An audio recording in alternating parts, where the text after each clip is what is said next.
Hello, everybody. Hello, YouTube.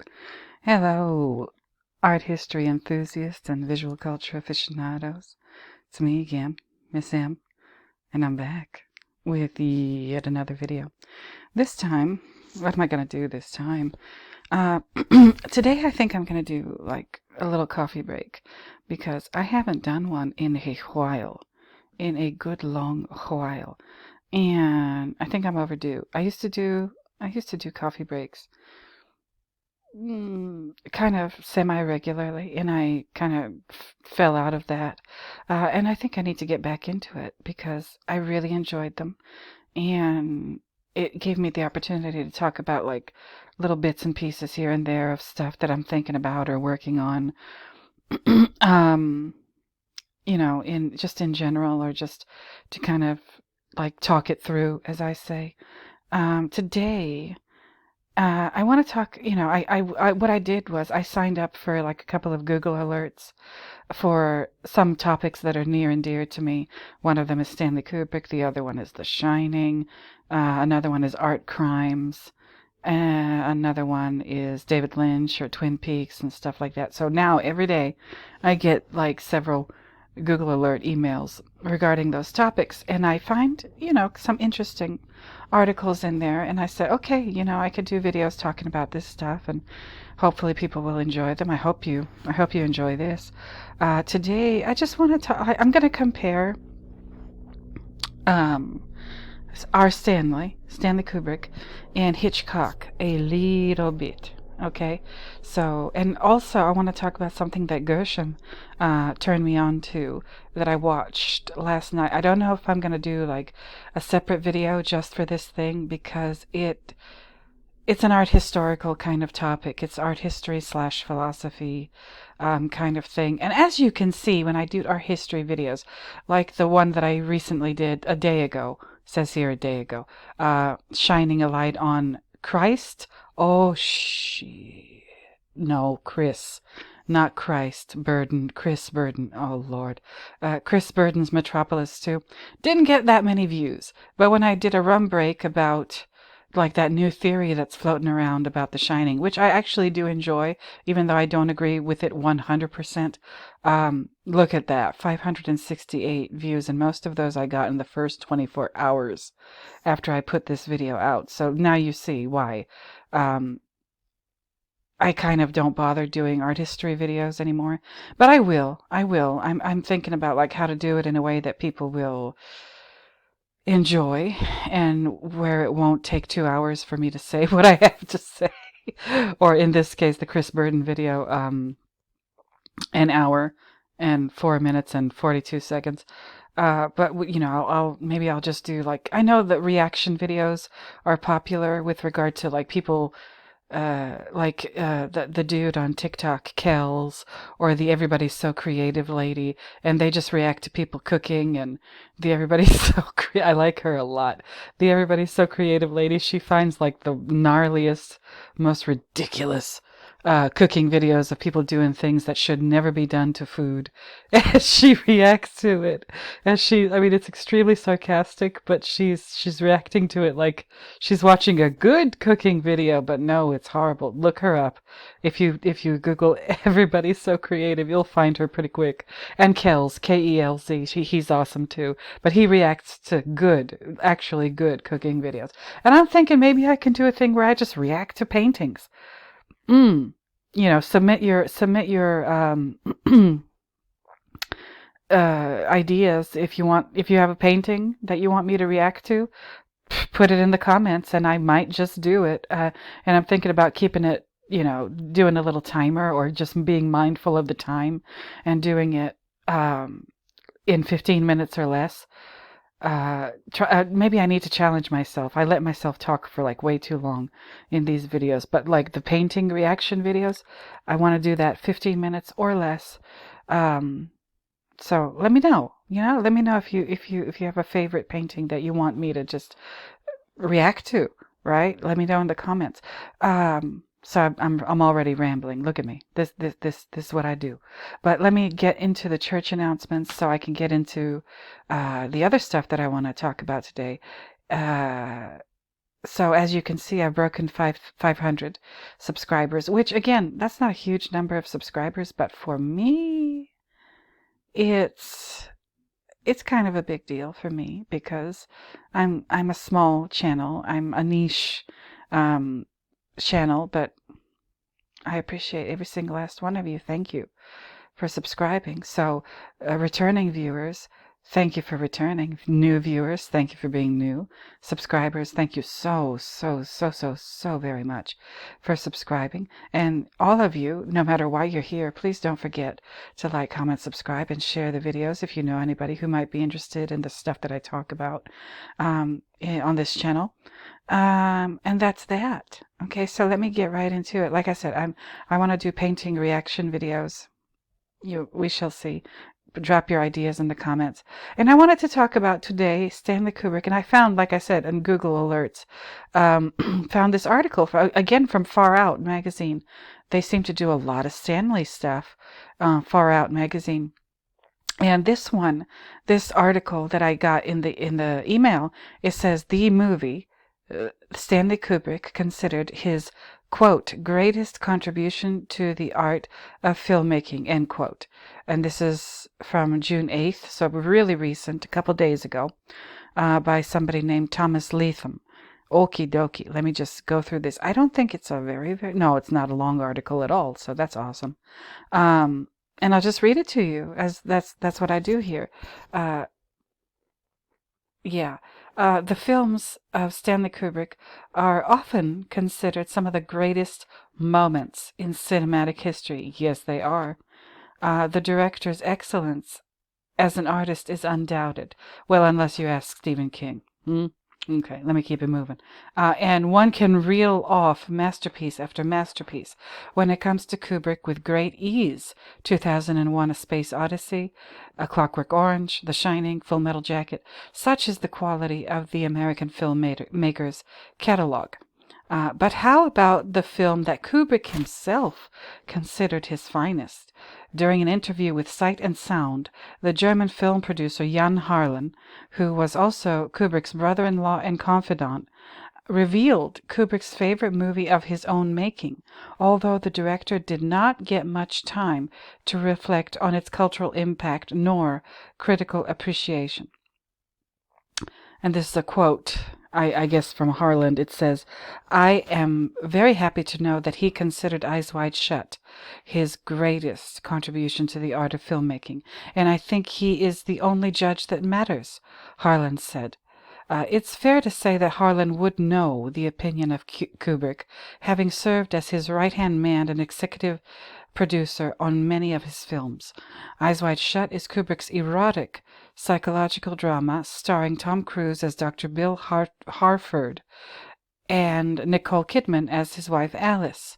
The film is based on Arthur Schnitzler's 1926 novella Dream Story, and tells of Harford's discovery of a secret society that partakes in rituals of a sexual nature.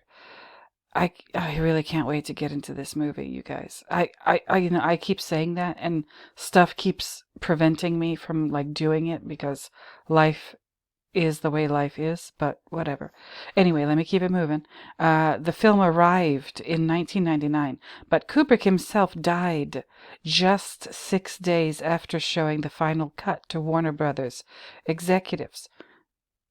Look, some conspiracy theories, this is me talking, some conspiracy theories are just too much, but this one, conspiracy theories surrounding that, what I just read to you, I wouldn't be surprised. I'll just put it that way. I wouldn't be surprised. And that's all I'll say about it at this point. Anyway, let me keep it moving. Eyes Wide Shut is considered one of Kubrick's masterpieces that explores the inner workings of sexual relationships with true intensity.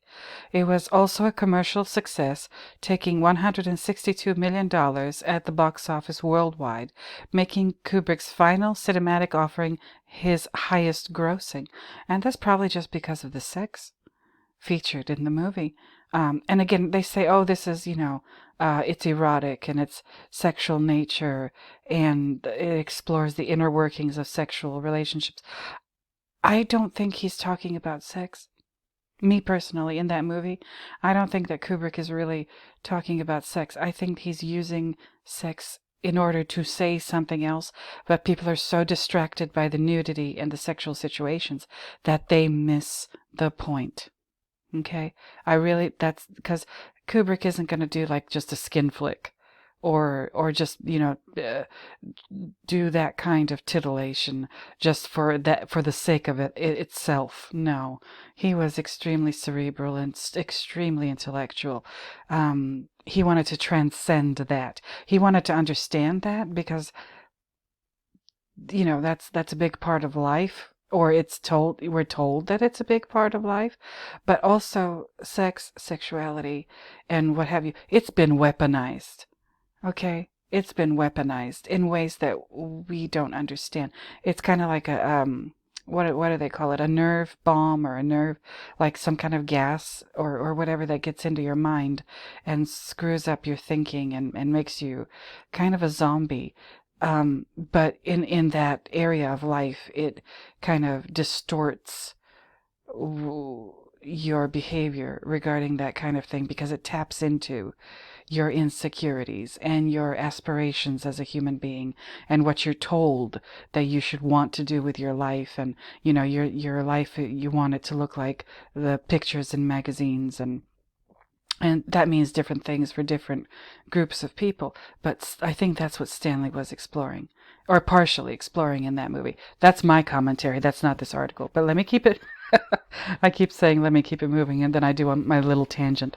Okay, hold up. Yeah, it was his highest grossing. Okay. Moving on. However, Harlan believes that Eyes Wide Shut has not yet received the critical appreciation it deserves. Neither do I. And this is Harlan talking again. You know so well how easy it is to make a film, he explained. To make a good film is a different matter, and a good film that enough people want to see is rather difficult. A great film is almost a miracle. Like any great work of art, great painting, novel, symphony, or building, Harlan continued, and I dare to define greatness by the test of whether the work lasts and serves as a reference for future generations in order to have a look at our time. I believe Eyes Wide Shut will be truly discovered in 50 years. Interesting, because The Shining just turned 43. And I'm just based on its release date in May of 1980. So it just turned 43 years old last month, and I think people are just starting now to understand the significance.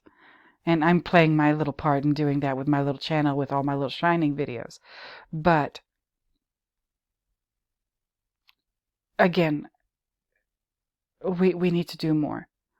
I say we, not just me, the people that I regularly communicate with here and on Instagram and on Twitter.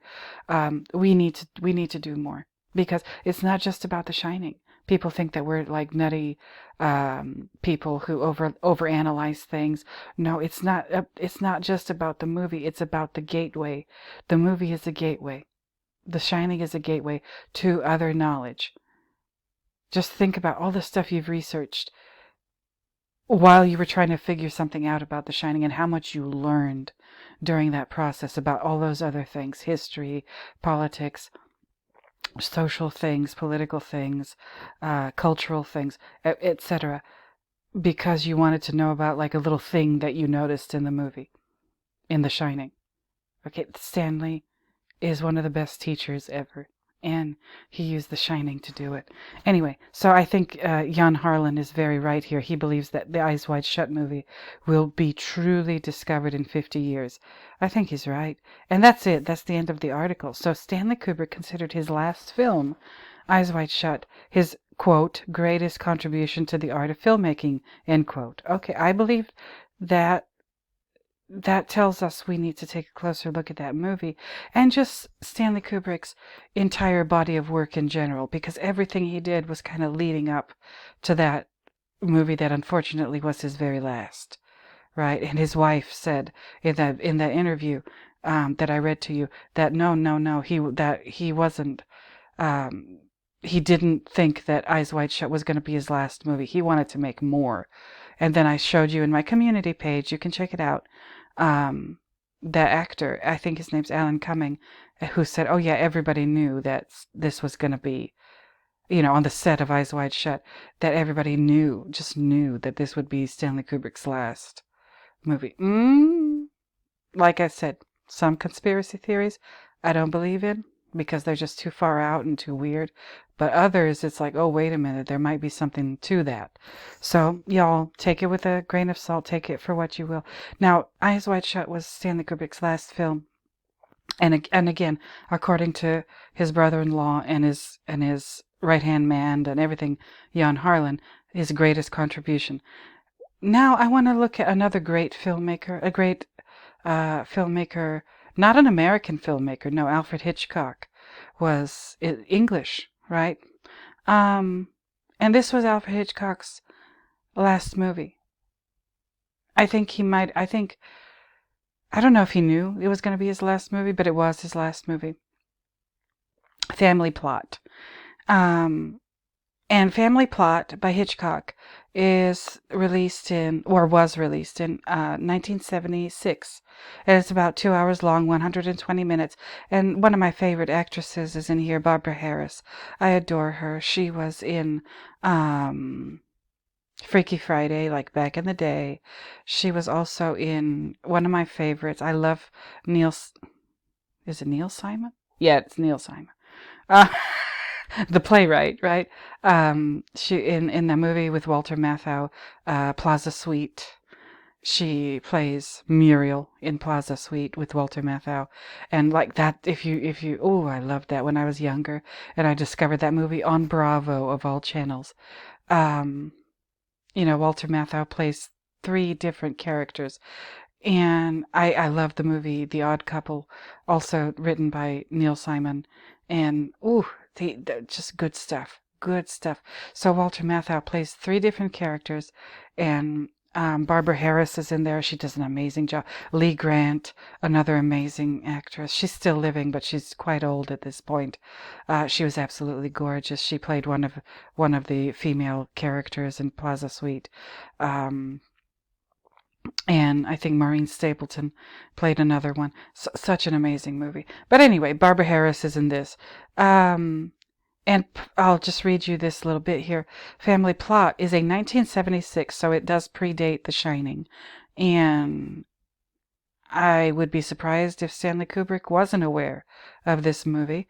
But 1976 American black comedy thriller film directed by Alfred Hitchcock in his final directing role.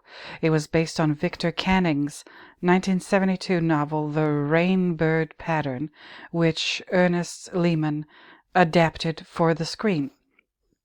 The film stars Karen Black, another amazing actress, and because I'm a Mike Patton fanatic. She was in a movie with Mike Patton. Maybe not the best movie ever, but she was in there with him. And, look that up. Bruce Dern, another amazing actor, Barbara Harris, and William Devane. It was screened at the 1976 Cannes Film Festival, but was not entered into the main competition. The story involves 2 couples. One, a fake psychic and her cab-driving boyfriend. That's Barbara Harris and Bruce Dern. The other, a pair of professional thieves and kidnappers. That's William Devane and Karen Black.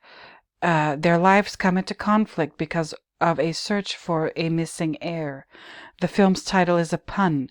Family Plot can refer to an area in a cemetery that has been bought by one family for the burial of its various relatives.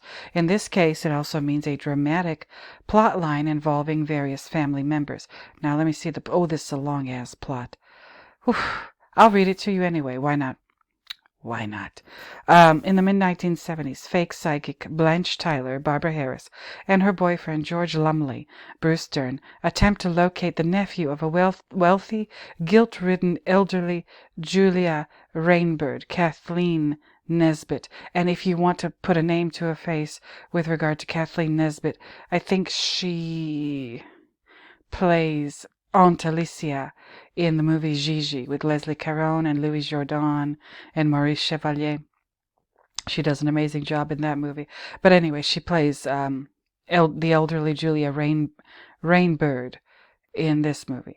Julia's recently deceased sister gave a baby boy up for adoption, but Julia now wants to make him her heir and will pay Blanche $10,000 to find him.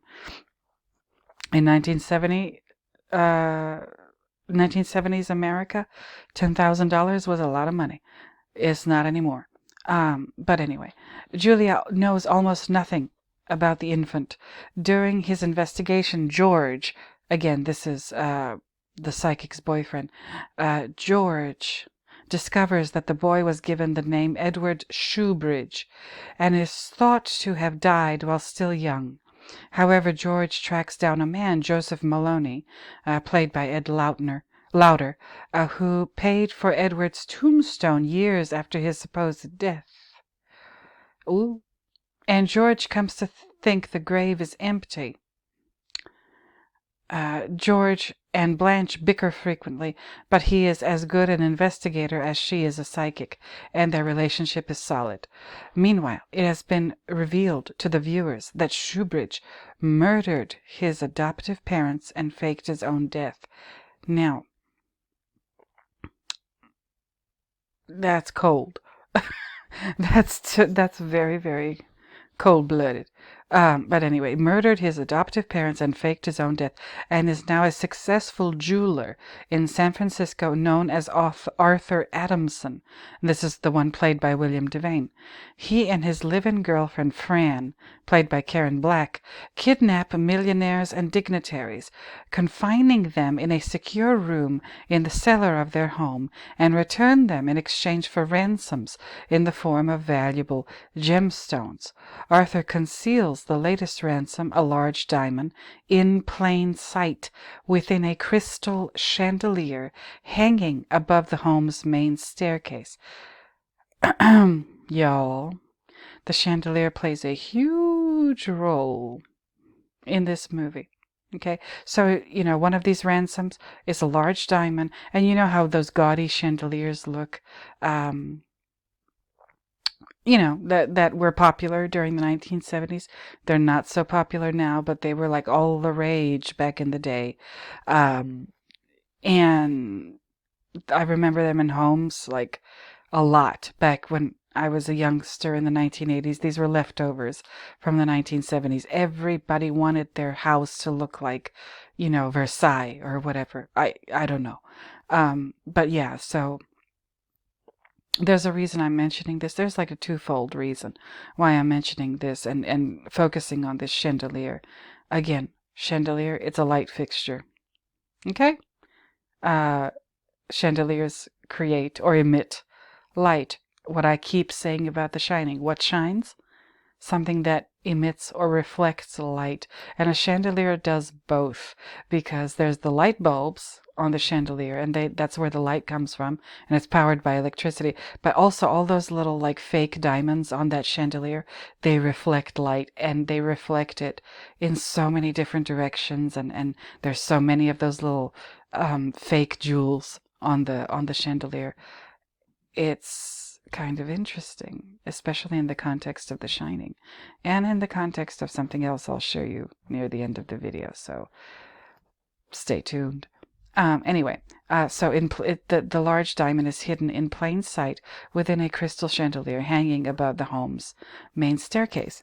When Adamson learns that George is investigating him, he enlists Maloney, the two had murdered Adamson's adoptive parents long ago, to kill Blanche and George.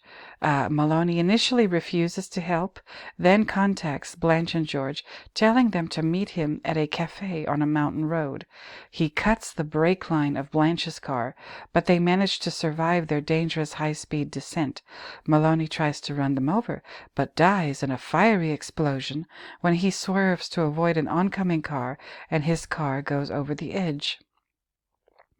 At Maloney's funeral, his wife, played by Katherine Hellman, tearfully confesses under pressure of George's questioning that Shoebridge's name is now Arthur Adamson.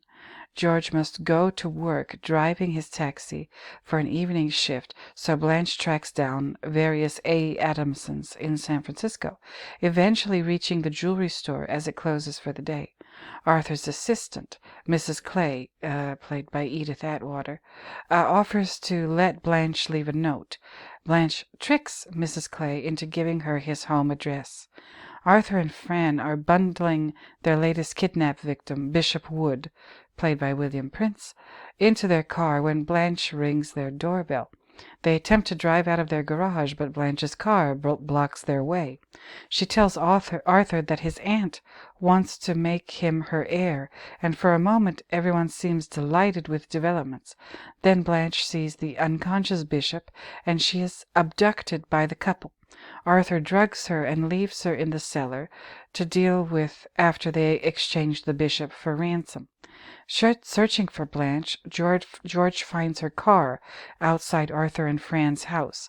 When no one answers the door, he breaks in and searches for her.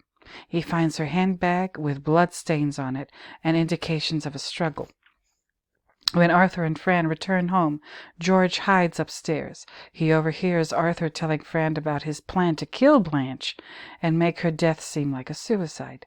George manages to talk to Blanche, who is faking unconsciousness in the cellar, left open by Arthur when he went to check on her, and they come up with a plan. Arthur and Fran enter to carry Blanche out to the car, but she knocks them down and runs out, and George locks the kidnappers in. Blanche then goes into what appears to be a genuine trance. She walks out of the basement and climbs halfway up the main staircase, stops, and points at the huge diamond hidden in the chandelier. Blanche then wakes and asks George what she is doing there. He excitedly tells her that she is indeed a real psychic. He calls the police to collect the reward for capturing the kidnappers and finding the jewels. A smiling Blanche winks at the camera. Okay. All right. So the idea of something hiding in plain sight and Blanche pretending, I guess, for the entire movie and maybe her entire life, maybe pretending to be a fake psychic when the whole time she really was a psychic. Now, did she know she was really did have psychic powers? Or did she just find out when she found the diamond hiding in plain sight on the chandelier? I don't know. But this idea of something hiding in plain sight is extremely intriguing to me. In the context of Hitchcock's last movie, this is it, Family Plot. And like, if you're a movie person in any measure, you know Alfred Hitchcock. You know Rear Window. You know Vertigo. You know I can't think of like all of them now, but I watched a whole bunch of them. There was a time period when I just wanted to see like every Alfred Hitchcock movie that I could find at the time on DVD at the library. Okay, now I don't need the library. I could just go and find it online, I guess. But with Alfred Hitchcock, he seems to be doing something kind of similar to our Stanley, is showing us the world, or, a representation of the world in which what you see, what you're looking at in any given one of his movies isn't really what's going on. There's so much more going on beneath the surface. There's Psycho, there's The Birds, there's Marnie. It took me a second to think of more Hitchcock titles. And all of these movies culminating with the Family Plot one, he's kind of playing with the idea of there's so much to this world that surrounds you, that you see on a daily basis. There's so much more to it than meets the eye, so to speak. Okay, let me pause for a little second. Let me just find something for you right quick, and I'll be right back. All right, y'all, I'm back. And like I was saying, with Hitchcock, he's showing you that there's so much more to the things that surround you than meets the eye. And so is Stanley. Okay, so Family Plot was his last movie, Hitchcock's last movie. And like I said, I think this idea that he was showing throughout his whole career as a filmmaker of there's more to the world that meets the eye. There are so many things so many answers, so many truths hiding in plain sight for you to discover. You just got to look. You just got to think. You just got to make at least a little bit of effort to confront visually the world around you. And Stanley, our Stanley, with those amazing eyes of his, was doing the same thing. There's so much more to this world than meets the eye. So many things are hiding in plain sight for you to notice, hopefully, eventually notice, and then those things can open up, again, a whole new world of knowledge and understanding for you. That's what I think both of these men, both Stanley Kubrick and Alfred Hitchcock, were trying to do. Now here comes this fool. Oh no, go away. And this is another, because I said I subscribe to The Shining for my Google Alerts emails, this one came up too. Like, how did they know I like him so much? But anyway, how Stephen King is finally finding his voice in Hollywood horror. Finally. Says here Stephen King is known for his top-shelf horror, but Hollywood hasn't always been sure how to use his work. Oh, Lord. Why are they finally figuring it out? This awful man. So, as we approach 2024 and the 50th anniversary of his first book, Carrie, it is strange to see that Stephen King's books are only now getting real look-ins from the film industry. Are these people out of their goddamn minds? Just now? Or what, only now? Only now. After all the movies that have been made based on his books. These idiots who wrote this article, probably paid by Stephen King's people, are saying that his books are only now getting real look-ins into the film industry. Okay, whatever. Let's play the greatest hits. So I guess once Shining better be here, right? I haven't taken the time to read this ridiculous thing, but I just couldn't believe the nonsense. I couldn't believe the fuckery in this article. And thank you, Google Alerts, for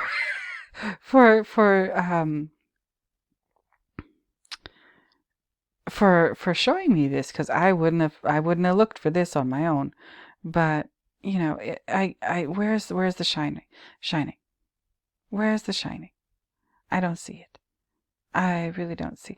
Oh, King has famously come out against the way Stanley Kubrick handled The Shining. It took the barest of takes on lengthy psychological mindstorm and turned it into an art house slasher. Are these people nuts? Although King is not everybody's cup of tea, you cannot deny that he is a detail-oriented writer. I've already covered that. But how can they make this claim? How can they make this claim? And I mean, I'm putting this here.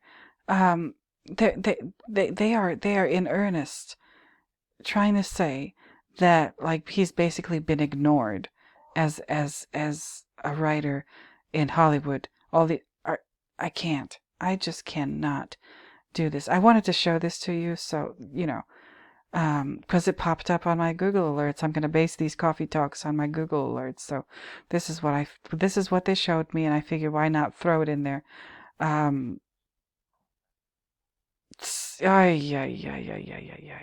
Y'all do with this what you will. But going with the what I was talking about with regard to Stanley Kubrick and Alfred Hitchcock, I wanted to talk about the documentary, or whatever this thing is, that Gershom turned me on to. I watched this last night, and I'll put the link so you can watch it too, the Vimeo link.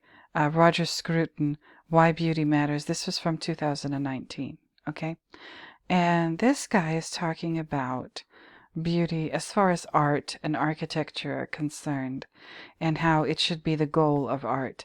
Something tells me, Gershom, if you're listening, something tells me that Scruton just would not like Stanley Kubrick's movies, or Alfred Hitchcock movies for that matter, he seems to only value things that are considered high art or fine art. And his goal is beauty in and of itself. He thinks that Scruton thinks that should be the goal of art, in all of its forms. Yeah, beauty, beauty, beauty, beauty. And he was an esthetician, and I don't mean like, somebody who works in a beauty parlor. I mean, I mean somebody who studies aesthetics. That is a branch of philosophy that deals with the nature of beauty and taste, as well as the philosophy of art in its own area of philosophy that comes out of aesthetics. It examines aesthetic values, often expressed through judgments of taste. This is kind of an interesting topic to explore. I have explored it before. I've done some videos about this sort of thing in the past. I might link to them in the description or what have you. Maybe, I mean, I don't know if my videos on this were very good, but this, this documentary that I watched by, Why Beauty Matters, and, Gershom and everybody else listening, I almost completely disagree with everything that I saw in this documentary. Oh, I mean, almost completely across the board disagree with every single thing this guy says in his movie. I'm tempted to do a whole video on it, like, and kind of counter this man's arguments in my own special little way, probably in my own feeble little way, but on a point by point basis. I don't know. But with regard to aesthetics and what's going on with films like this, or like this, yeah, again, I don't believe that art.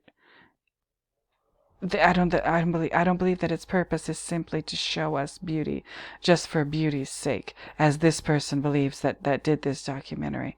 It is to teach us something. That's what I think that art is for, especially in the modern world. Okay, especially in the modern world. How and why we call things beautiful is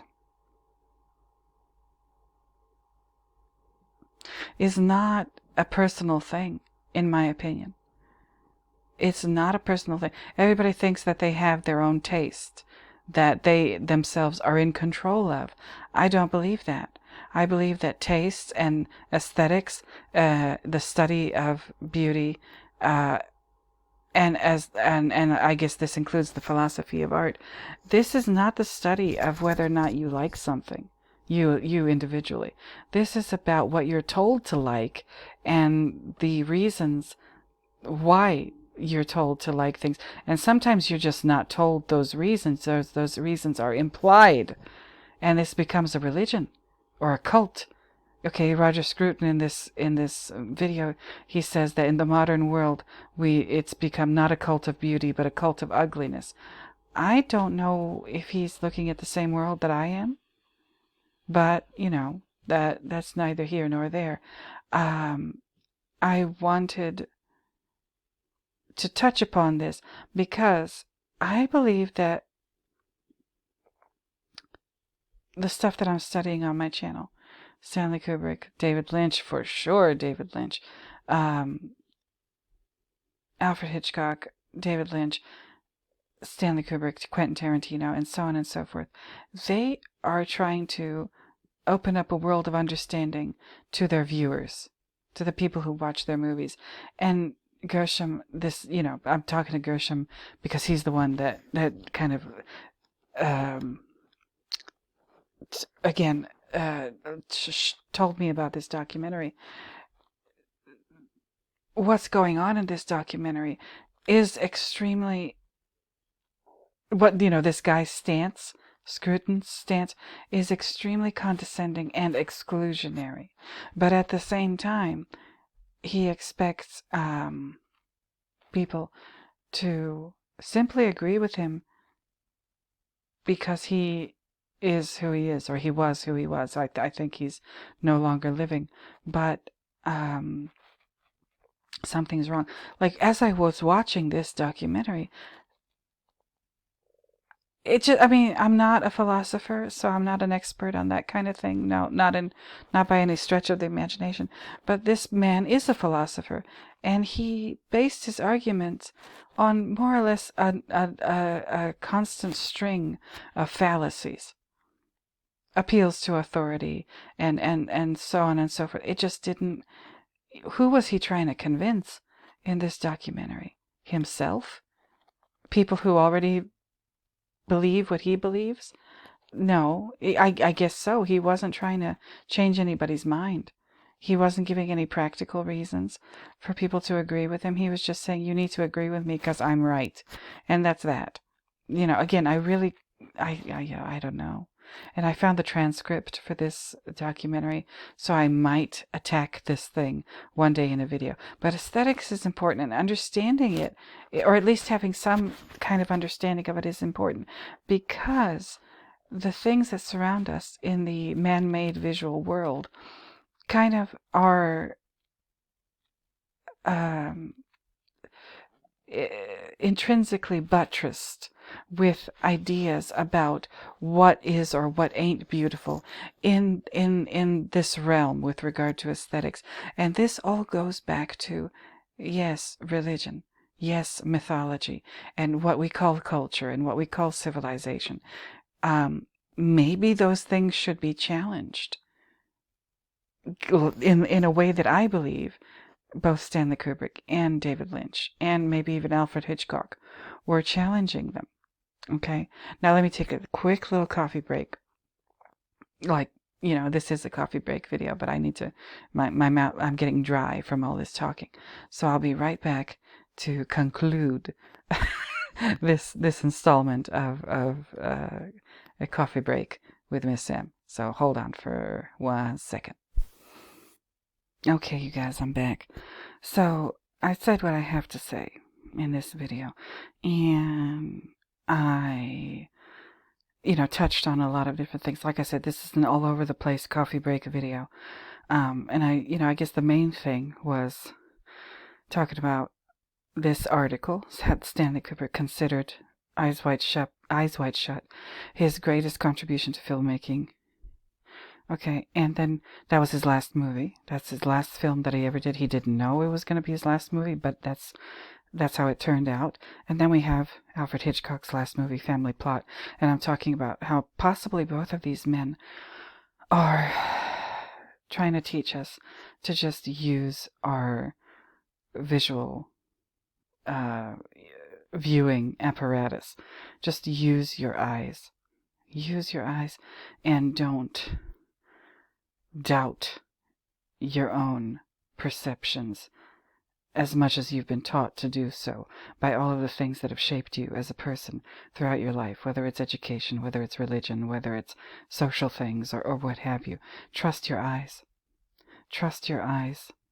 And even though, with regard to the Stanley Kubrick's work, like The Shining, or Eyes Wide Shut, or Full Metal Jacket, or whatever, and Hitchcock's work, whether it's Family Plot, whether it's Vertigo, whether it's Psycho, whether it's, what's another favorite of mine, Rear Window, and, don't doubt your own perceptions.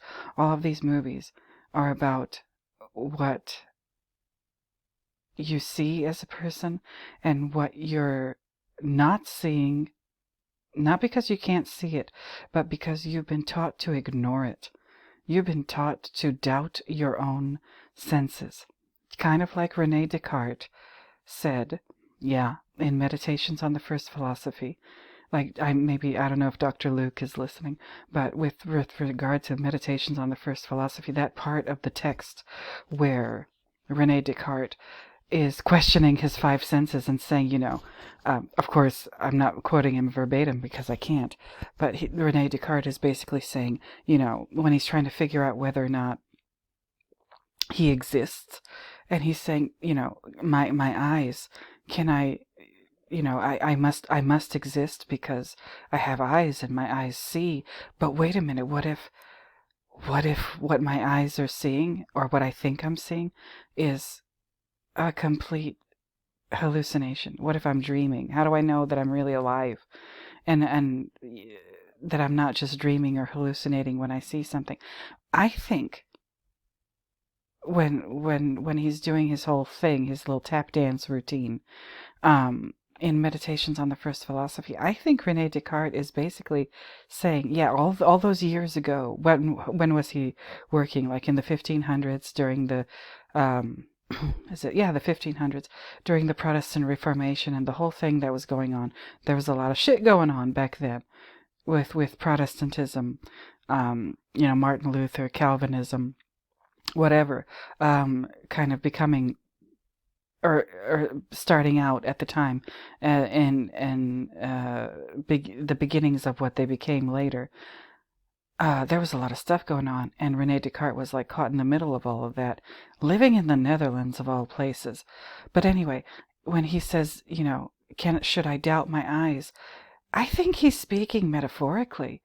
I know that like a lot of people who are into this stuff, they don't, at least the way it was taught to me, it was just taught straight up. Like, there's no way that people writing at that time in history could have been writing in code or, evasively or whatever.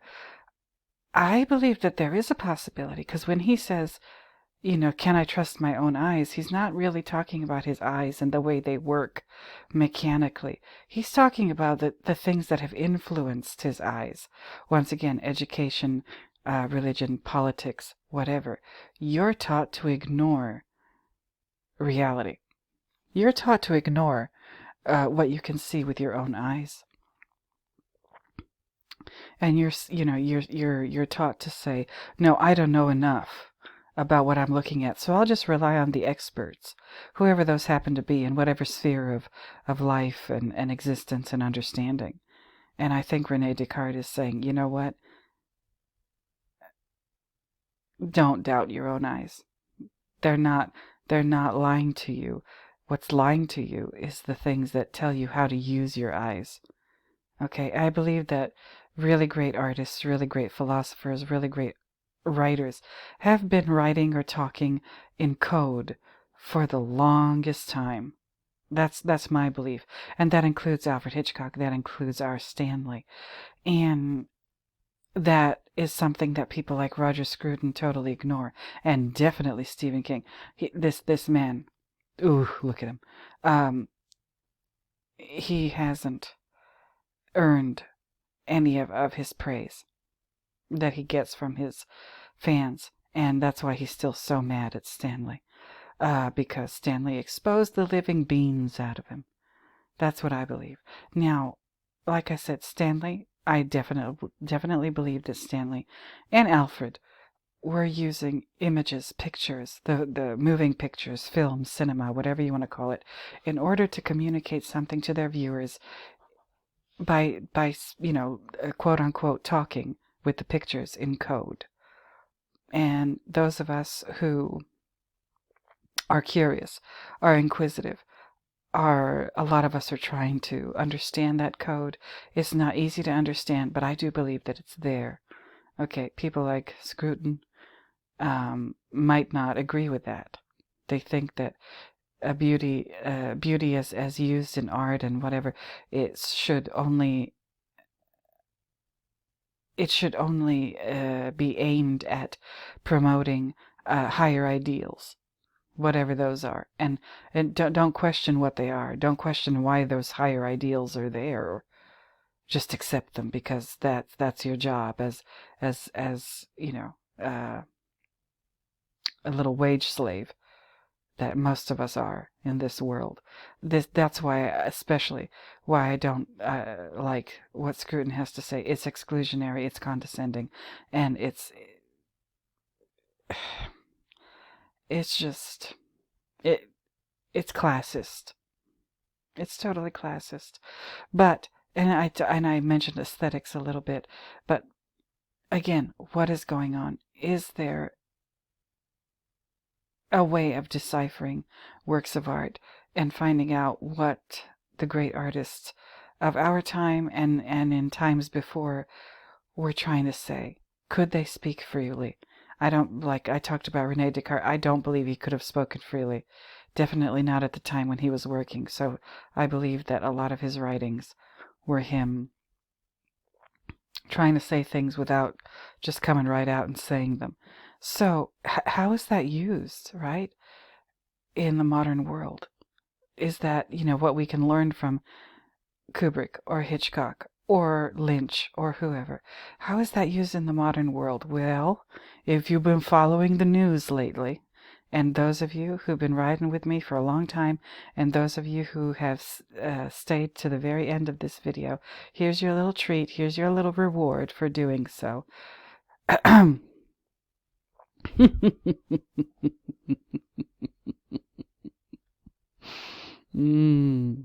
There it is. This is an article from the Washington Post. I don't know why I'm allowed to see this, but it's not behind a paywall, so there's that. The title of this article is "We Need to Talk About Trump's Bathroom Chandelier."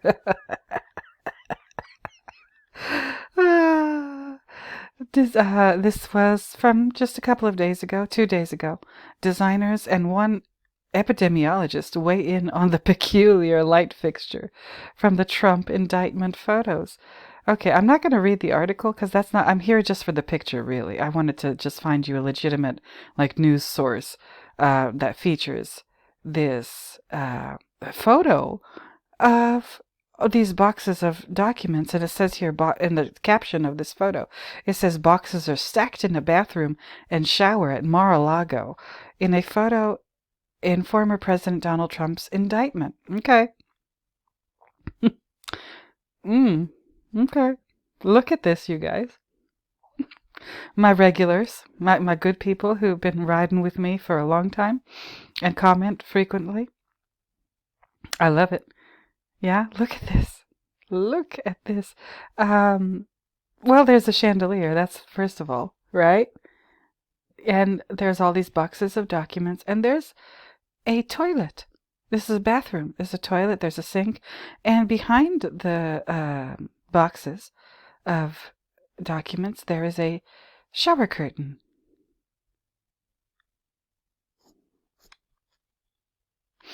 That should remind you of a lot of things. And that, oh Lord, oh my good Lord Jesus. Here, look at this. Above the toilet, there is a towel rack, golden towel rack. But you know what I'm looking at, right? The sconce on the wall with the two candle-shaped lights on it. Where have we seen that before? We've seen it in a bunch of places before. We've seen it in The Shining. We've seen it in, I think possibly even Twin Peaks. You guys, what the hell? And then, of course, this chandelier. And I said, what's the point of Family Plot? Where was the diamond hidden in plain sight? It was hidden in the chandelier. Okay, and then there's behind the boxes of documents, there's a curtain that's, I think, covering a shower or a bathtub that we can't see.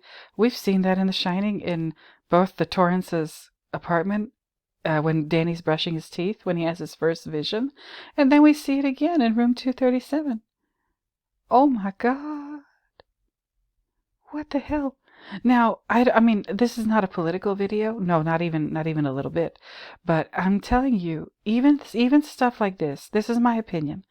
And when I say this is my opinion in my videos, I say that because I know that, people might challenge me on this, that, or the other.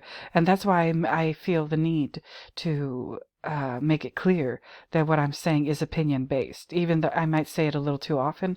But I want you all to know that I'm not trying to base this on, I am basing it on, I guess, facts, observable things.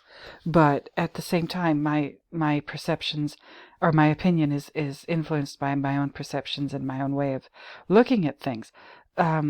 Y'all, there's a chandelier. And there's a curtain.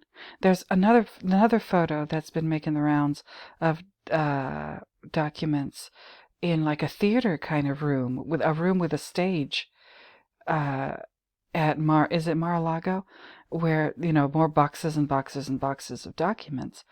And they're on the stage. I'm not going to go and find it now. I wish I'd thought of it sooner, but whatever. And there's boxes of documents on the stage. And behind the boxes, at the back of the stage, is a curtain.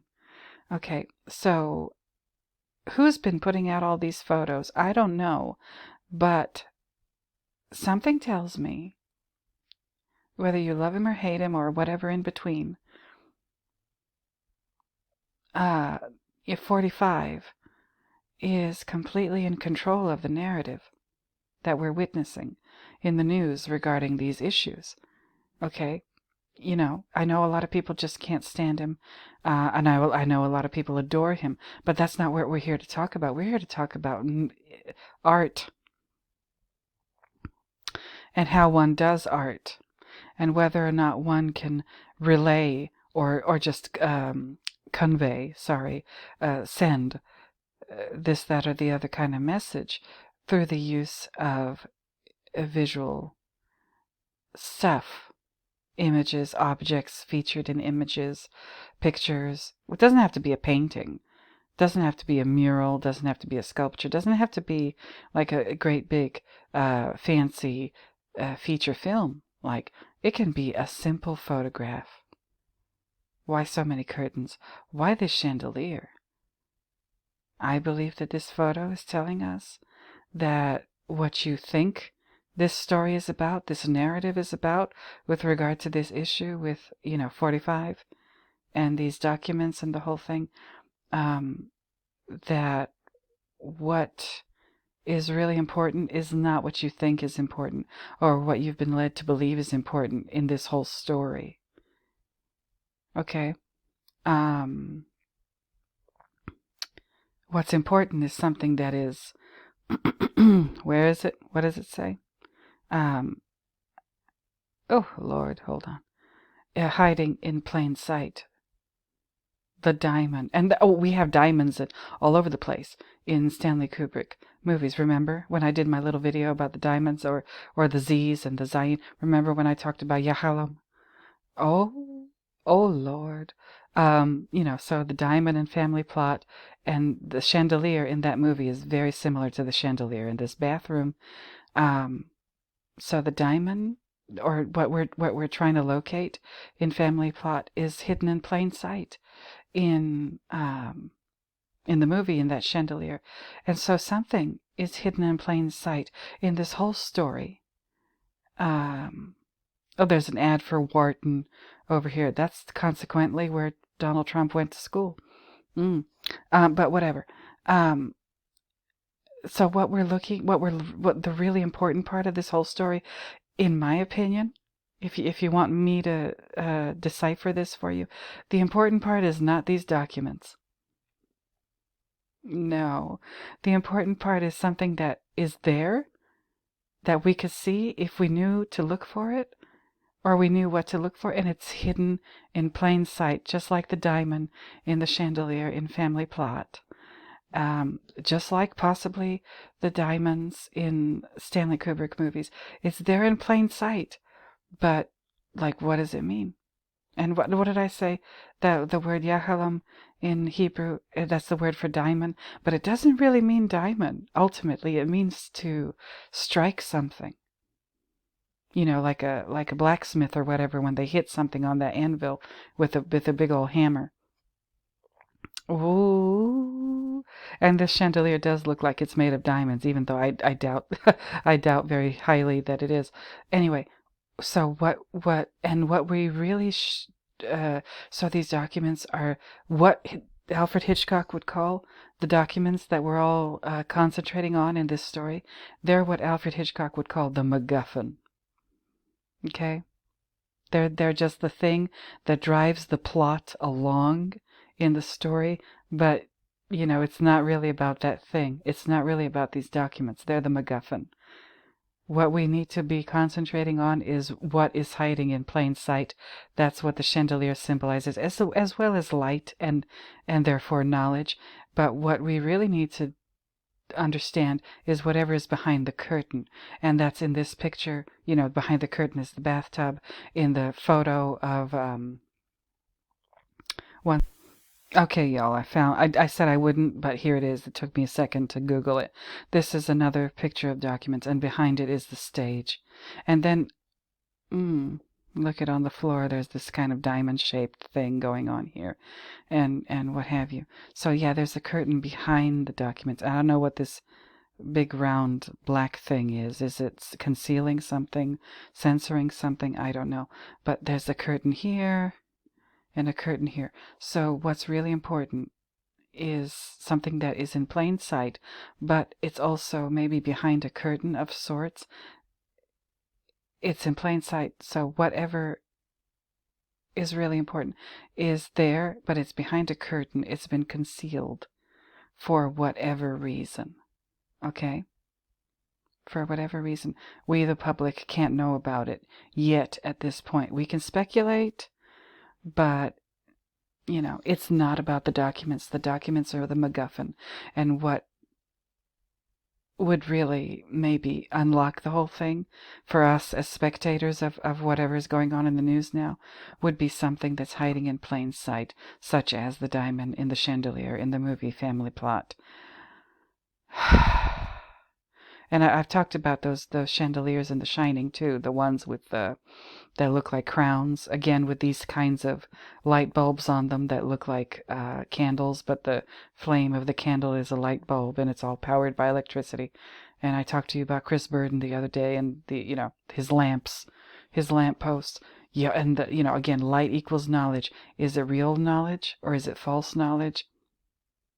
That depends on how you decipher the thing and how you organize or define the symbolism regarding that. I don't know. I can't say for sure. But again, check it out. Hidden in plain sight. But there's just something about the situation that we're not meant to see as the public. And that's symbolized by the shower curtain and the curtain behind the stage, not in front of it, and not in front of these documents in this room with the stage in it in Mar-a-Lago. What the hell is going on, you guys? What the hell is going on with this world that we live in? And again, whether you like number 45 or not, that's not what I'm here to discuss. He's in control of this narrative. He's in control of this narrative. Whatever's going on, he's in control of it. He's very good at manipulating the public perception. And if people hate him, and I mean a lot of people do, it's because he wants them to hate him. That's my conclusion with regard to that. He's not looking for any fans. If he's a hated figure, public figure, character, it's because he wants people to think that way about him. Okay?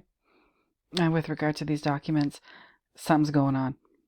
Something's going on. Make of it what you will, but something that we cannot yet see, even though it's hidden. Maybe because it's hidden in plain sight, we can't see it yet.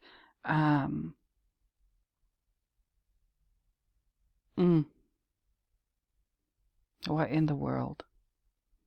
What in the world is going on? What in the world? What is it that we can't see? Or that we could see if we knew that it was there for us to see. What's hiding in plain sight and what's behind the curtain. And like I said in The Shining, by our dear Stanley, there's that curtain in the gold room.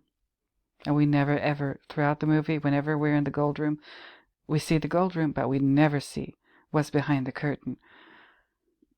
Y'all, have I lost my mind? Have I lost my mind, y'all? I want to know. I want to know. Like I said, number 45 is totally in control of this narrative. We're seeing what he wants us to see. Who's the person who broke the story about the FBI raid on Mar-a-Lago, like way back when? And when was it? Like April or August or whatever? I don't remember. But like when the FBI showed up allegedly to collect all these boxes, who was the person who broke the story to the press? Donald Trump. The press wouldn't have known if he hadn't told them. Y'all, I'm getting a kick out of this. I don't know about y'all. I don't take this, I mean, I take it seriously because I know there's big things going on behind the scenes. But at the same time, I'm just like kind of enjoying it. Like kind of enjoying this what them playing with imagery and symbolism like this because I mean look at what I do. I'm obsessed with The Shining and Alfred Hitchcock and David Lynch and Quentin Tarantino and whatever. Like that's my thing, you guys. Um and you know this fool. I've marked him for, exposure. I've if, Stanley did it and probably a lot of people didn't realize he did it. I'm letting you know what Stanley was up to all those years ago in 1977, 78, 79 when he was making The Shining. He wanted us to be aware of people like this and the fact their fame and what have you is fraudulent. Okay. And then there we have people like Roger Scruton. Again, I might do a whole video on this. I don't know. I don't know. But I do, I'm going to put this in the description so you can look at it and watch it for yourself and come to your own conclusions. Do you agree with him? Do you not? And that's up to you to decide. Maybe I'm wrong. Maybe Scruton is completely right about everything he says, and I'm just missing a whole bunch of stuff. Y'all let me know in the comments. Y'all let me know what paintings you want me to talk about or whatever that you want me to talk about in my videos in the future in the comments. And of course, I want you to I know political things can get heated, but I'm not really talking about a political thing. I'm talking about art. I believe this is, Scruton would never agree with me, but I believe this is a work of art. This here. And this here. Okay. So, y'all, I will leave you with a picture of beautiful Stanley and his beautiful eyes. And I think I've said everything that I had to say in my little coffee break video this evening. So, y'all, I hope you got yourself a cup of coffee, preferably Maxwell House or Cafe Vienna. And if you've been riding with me, you know why I said that.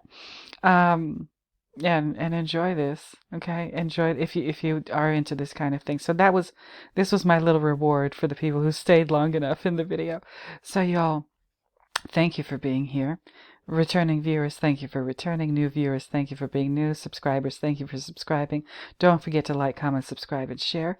If you know somebody who might like my particular brand of nonsense. And I think that's that for today, for this evening, for this afternoon, whenever you're watching this. So next time, I don't know what I'm going to do. I feel guilty. I know I need to do like the second episode of Twin Peaks and my next Understanding the Shining video. So I will try to be working on those things in the near future. So there's that. And other than that, yeah, I guess I'm done. So y'all, once again, thank you. And until next time, until I find yet another reason to talk at you in the next video, I'm gonna go ahead and bid you bye-bye. So, bye-bye, everybody.